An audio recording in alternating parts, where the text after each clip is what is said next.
if they could have done a lot more in terms of drawing before the tribunal set up, before the ECCC set up, if they could have done more in terms of drawing attention to the crimes. Well, they could have done more, and perhaps looking back, I, as the Special Representative of the Secretary-General of the United Nations for Human Rights in Cambodia, should have done more. Armed with the experience that I gleaned later, 25, 30 years later in North Korea, I think it might well have been a good step to have had victims come forward, record their testimony. Of course, academics did this. There was an academic from Yale University who helped to restore the National Museum in Phnom Penh, which had been destroyed by the Khmer Rouge, and helped to record victim stories and to place them on display or availability in Cambodia and in the United States and online. I think looking back, that might have been something that should have been done. But this was an ultra-sensitive question for Hun Sen, and there were many other and smaller questions, some of them achievable outcomes. And therefore I decided to pursue them and leave the tribunal and its constitution and its work methods to the Secretary-General and those who were negotiating that with the royal government of Cambodia. But I agree, more could and should have been done.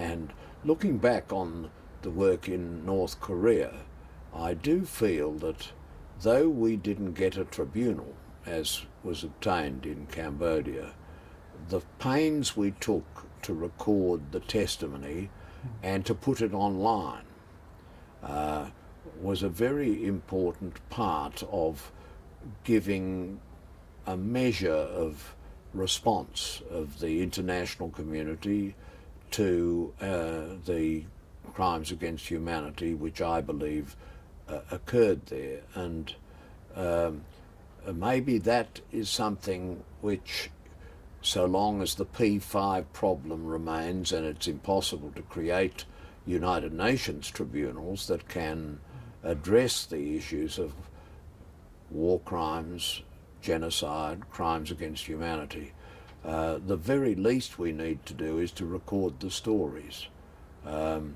because the thought of such terrible wrongs happening, the very fact that at Nuremberg those leaders of the Nazi power were made to sit there for months as photographs and testimony were laid before the international community and before the accused.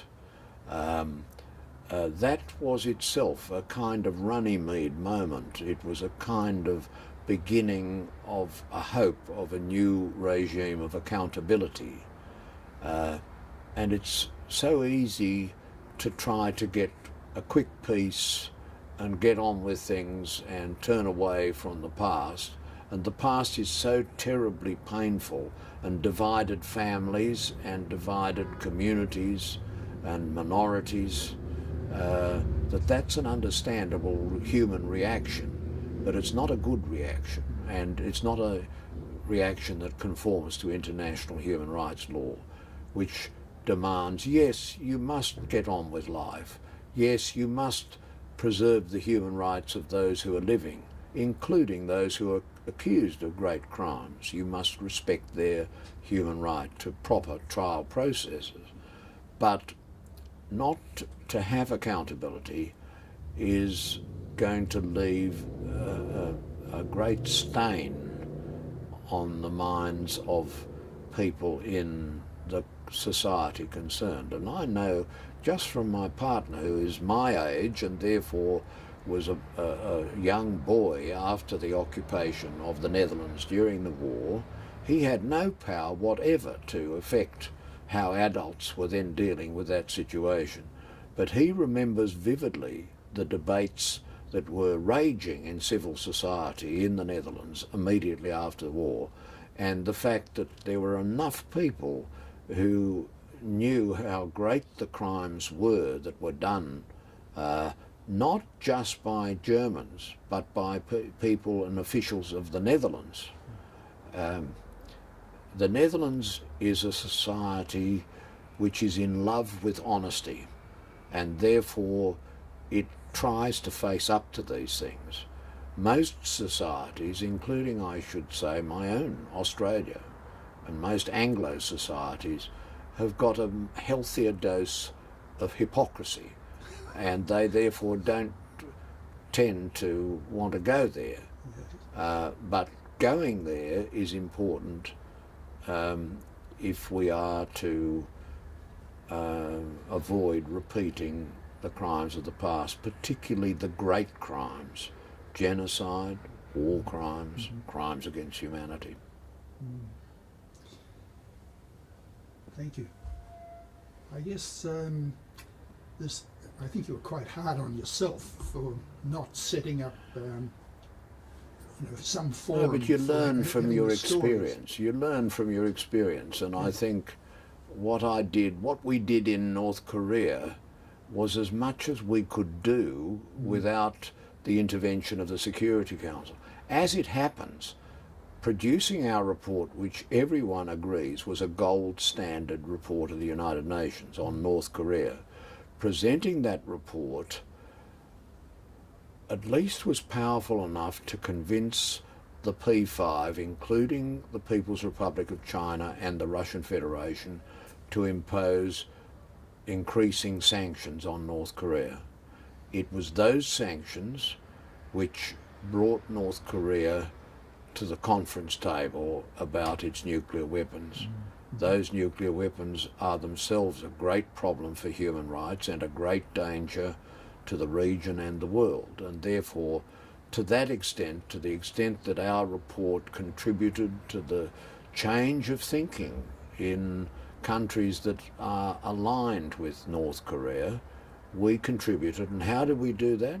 We did it by recording and telling and putting online and making available to the whole world the stories of some of the victims.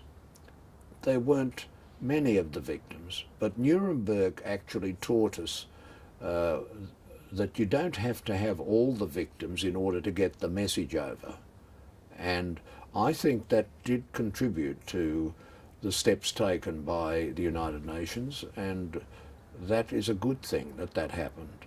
And that in turn contributes to the possibility of a future world where people who are oppressors and guilty of war crimes, crimes against humanity and genocide will know they will not be able to do this in the dark and in the silences and avoid the matter being drawn to the notice of the world. And that is a good message for the United Nations to give to the international community and to would-be oppressors of the future. Yes. To the credit, many stories have been recorded and told in Cambodia, and that's thanks, I think, primarily to the Paris Peace Agreement. So that opened the society to people like the one you refer to, maybe Judy Ledgerwood or Steve Hedder, people like that, who have been recording stories in the field. And they've been accumulated in the documentation centre in Phnom Penh, Yes. which is still That is the body that I was thinking of, where a professor, he's actually an Australian, but he's appointed at Yale University. It's Ben Kiernan.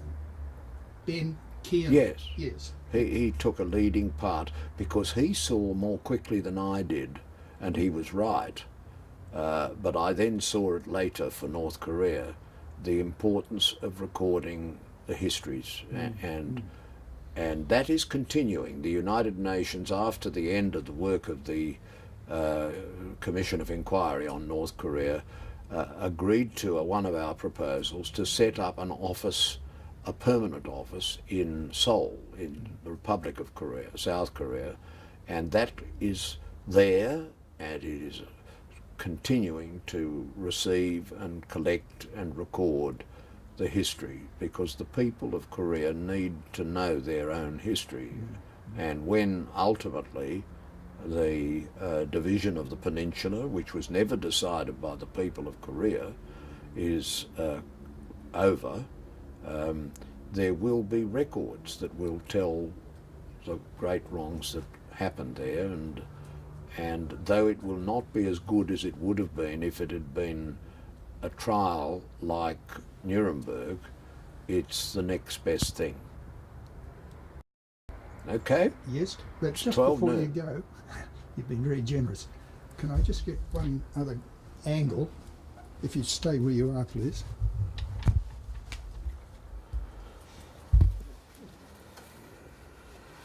Getting a bit blind without glasses.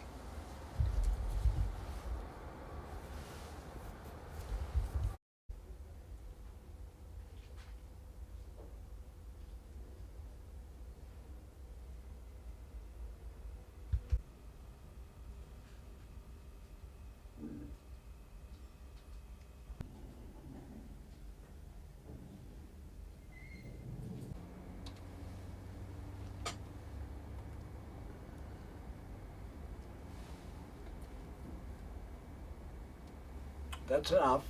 Okay.